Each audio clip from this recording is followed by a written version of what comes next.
Super 6 అన్నారు. Super 6 ఇవాళ కాకపోతే రేపు కాకపోతే రెండు కాకపోతే అవుతాడు. 5 సంవత్సరాలు టైం ఉంది కాబట్టి 5 సంవత్సరాలు చేస్తామంటే అయిపోయింది. ముఖ్యమంత్రి గారు సూపర్ 6 ఓ సూపర్ హిట్. ముఖ్యమంత్రి గారు సూపర్ 6 ఓ సూపర్ హిట్. సూపర్ 6 ఏంటి, సూపర్ హిట్ ఏంటి? ఎక్కడ ఈ పుస్తకంలో మిగతా 3 సూపర్ 6 సంవత్సరాలు ఎక్కడున్నాయి? ఈ పుస్తకంలో ఎక్కడ తుమ్మడం శిక్ష నిరుద్యోగ బుద్ధి ఎక్కడ ఉంది? 50 సంవత్సరాలు మైలుకి వచ్చి ఇస్తున్నా అది ఎక్కడ ఉంది? ఎక్కడ 18 సంవత్సరాలు కాబట్టి మేము అడుగుతుంది ఏంటంటే వాస్తవాల్ని ఇవాళ కాదు రేపు, ఇవాళ కాకపోతే రేపిస్తామని చెప్పండి, రేపు కాకపోతే ఎల్లుండి ఇస్తామని చెప్పండి. అంతేగాని అయిపోయింది ఏ రంగా అయిపోద్ది? మేము అడుగుతుంది అది, ఈ సభ ద్వారా మేము అడుగుతుంది ఏంటంటే మీరు ఏదైతే చెప్పారో సూపర్ 6 అది ఎప్పుడు ఇస్తారు? ఆ మిగతా 3 ఎప్పుడు అవుతాయి? అవి ఎప్పుడు చేస్తారు? పోనీ ఇచ్చిన 3 అరకొరకు ఇచ్చారో పోయారో తెచ్చారో ఏదో అడుగుతున్నాయి, అది అడుగుతున్నాం. మా సభ్యులు అడిగింది అది, దానికి సమాధానం లేదు. సార్ కంక్లూడ్ చేయండి. ఎల్ఓపి గారు కంక్లూడ్ చేయండి. ఆంజల్ గారు 5 minutes ఏది ప్లీజ్ ఎల్ఓపి గారు ప్లీజ్. ఆంజల్ గారు మరి మా సభ్యుడు అడిగాడు 9,64,000 కోట్లు అప్పు వారసత్వం ఇచ్చారని చెప్పి ఫైనాన్స్ మినిస్టర్ గారు చెప్పారు. చెప్తే అది ఎక్కడి నుంచి ఇచ్చారండి? ఏ రిపోర్ట్లో ఉందని చూపమంటే వారసత్వం వైట్ పేపర్లో ఉందంట. వైట్ పేపర్ అయితే బడ్జెట్ బుక్లు ఇచ్చి బడ్జెట్ పుస్తకాలు ఇచ్చి ఇదిగో ఈ సంవత్సరం తప్పు ఉంది, ఈ సంవత్సరం తప్పు ఉంది చెప్పాలి కదా. వైట్ పేపర్ ఏంటి? నేనెప్పుడు 15 సంవత్సరాల మంత్రి కొన్నా వైట్ పేపర్ ఎప్పుడు పఠించాం, దాంట్లో ఎంత ఉంది అన్నీ ఎప్పుడు చెప్పలేదే. అగో ఫార్మర్ ఫైనాన్స్ మినిస్టర్ అడగండి, ఎప్పుడైనా చెప్పేటట్టు వైట్ పేపర్ ఇచ్చాం అందుకే ఉంది అని చెప్పేసి అడగండి. నాకు ఇచ్చి చెప్పారు కదా మంత్రి గారు. అది కాదు కదా ఈ 9,000 ఏంటి అధ్యక్ష? ఎల్ఓపి గారు క్లోజ్ చేయండి. ఇంత ఓ పని చేయండి అధ్యక్ష, మీరు టైం పెట్టేయండి. ఆ టైం ప్రకారం మా మంత్రి ఎంత మారుతారు, నేనెంత మారుతాను, ఆయన ఎంత మారుతాడు, ఆ సభ్యుడు ఎంత మారుతాడు, ఆ ప్రకారం మారుతాం. నాకే అభ్యంతరం. నేను రూల్స్ అవాయిడ్ చేయము, రూల్స్ ప్రకారం వెళ్తాం. కంటిన్యూ. అది ఏంటి? అది దాన్ని అడుగుతున్నాం. ఓ పక్క వచ్చి లేదు ఏదడితే మహిళలకి అధ్యక్ష ఎప్పుడు నుంచి అనాదిగా ఒకటి డోక్రా అమ్మాయిలకి వడ్డీ మాఫీ ఉండేది. అంతకుముందు రాష్ట్రానికి ఉన్నప్పుడు 20 పావుల వడ్డీ ఇచ్చారు. తర్వాత వచ్చే ప్రభుత్వం 0 వడ్డీ చేసి ఇప్పుడు ఏదైతే 0 వడ్డీ పథకాన్ని ఇచ్చే పూర్తిగా రైతులకు వచ్చి రుణమాఫీ అయితే 0 వడ్డీ పథకం ఇస్తారే, దానికి ఎక్కడ అలిగేషన్ ఉన్నాయి దీంట్లో చెప్పండి? 0 వడ్డీ లేదే. మరి ఎలాగ మహిళలు వచ్చి లక్షాధికారులు చేస్తారు, వాళ్ళ కాలం వాళ్ళు బతుకుతారు, ఒక ఇండస్ట్రీ ఎలా వస్తుంది? ఏదే అసలు ఆదిలోనే మీకు 0 చూపెడితే ఇంకా తర్వాత వేస్తారు. ఏంటి మీ ఆలోచన? మొన్న వరకు P4 అన్నారు, ఇప్పుడు P4ని అది అక్కడ మాట్లాడలేదు. ఏది P4? ఏ కౌన్సిల్ లేదు, అసెంబ్లీ రాకపోతే కౌన్సిల్ లేదా? మంత్రులు కాదా? వీళ్ళు మంత్రులు కాదా? మీరు మంత్రి కాదా?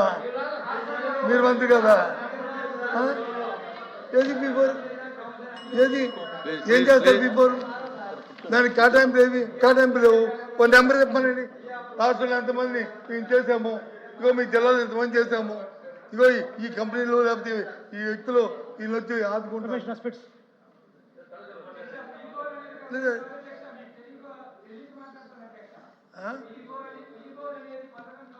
ఎవరు కాదు, నేను 11 నేనేం 11 మంత్రి గారు నాకు చెప్తారు కూర్చోండి.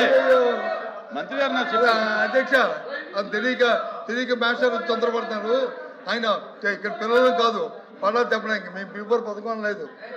P4 అన్నారు ఏదైతే 50 సంవత్సరాలకి ఇస్తున్న మహిళలకు వచ్చి వాళ్ళకి ఆర్థికంగా అభివృద్ధి చెందకి ఇస్తున్నారో దానికి బదులు P4 ఇస్తామని చెప్పారు. అది కనపడలేదని చెప్పాం. అది చెప్తుంది. అంతేగాని నేను పథకం చెప్పదు. మేము పిల్లలు మేషారి కాదు ఇక్కడ, ఇది మేష గారు కాదు, మేము పిల్లలు కాదు ఇక్కడ. మేము విద్యార్థి ఉన్నాము ఇక్కడ కూర్చోవాలి అందరూ, ఇక్కడ ఉన్న వాళ్ళందరూ కూడా.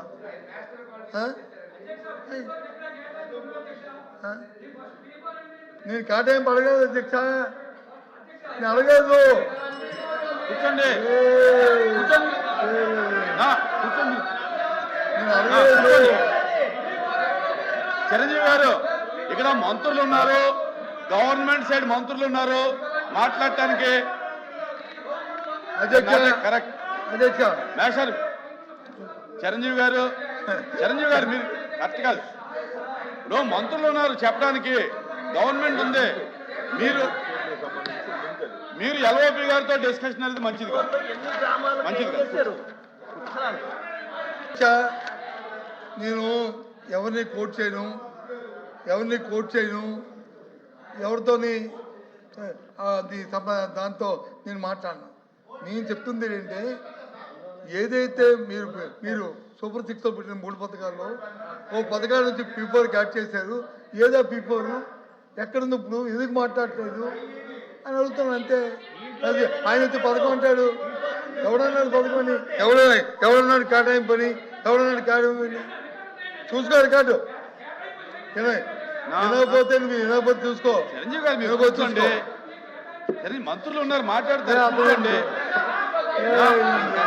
కొత్తగా వచ్చానంటే చిరంజీవి గారు మీరు కూర్చోండి. ఇక్కడ మంత్రులు వచ్చి వాళ్ళ జిల్లాలో వాళ్ళు చూసుకోమండి. మా జిల్లాలో పండే పంట ఇప్పుడు మేజు ఎక్కువ, తర్వాత మామిడి, ఆ 2.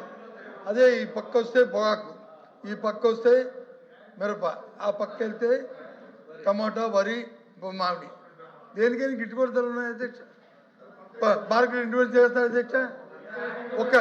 చెప్పండి, మా మంత్రి గారు చదువుతారు మేజుకొచ్చి మన జిల్లాలో కొంటానని చెప్పండి. ఇది రికార్డు. మేజు వచ్చి ఎక్కడ కొంటున్నారా? ఆయన అడిగారు కాబట్టి చెప్తున్నా సార్. వాళ్ళు సార్ 5 ఏళ్లలో వాళ్ళ బడ్జెట్ కేటాయింపులు మార్కెట్ ఇంటర్వెన్షన్కి ఎంత పెట్టారు, ఎంత ఖర్చు పెట్టారు ఒక్కసారి వెరిఫై చేసుకోండి. నా రిప్లైలో నేను చెప్తాను. మేము బడ్జెట్లో 300 కోట్లు ఖర్చు పెట్టి 1200 కోట్లు మార్కెట్ ఇంటర్వెన్షన్ ఎట్లా చేశామో కూడా చెప్తాను. మీకు ఎందుకు చెప్తున్నానంటే try to get some information. మీరు ఇంకేమన్నా కరెక్షన్ చేసుకునేది ఉంటే మీ ఫ్యూచర్ స్పీచ్లో కరెక్ట్ చేసుకోండి. ఏదో ఆవేశపడుతూ మంత్రి గారు వచ్చి దానికి చెప్తాను.